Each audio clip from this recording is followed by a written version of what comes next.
ऐश्वर्या के सलमान खान से खुफिया निकाह और इस्लाम कबूल करने की खबरें वायरल। ऐश्वर्या का क्या रद्द-ए-अमल था, आइए जानते हैं।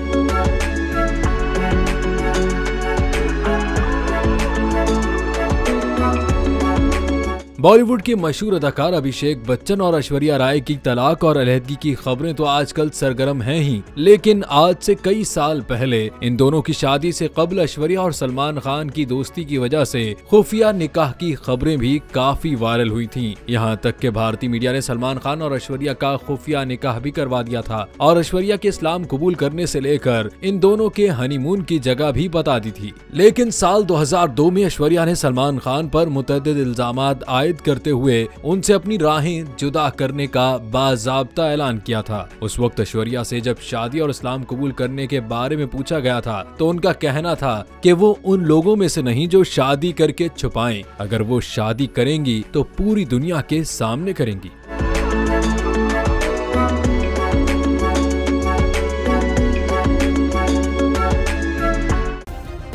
सब्सक्राइब करें और बेल दबाएं ताकि कोई खबर रह न जाए।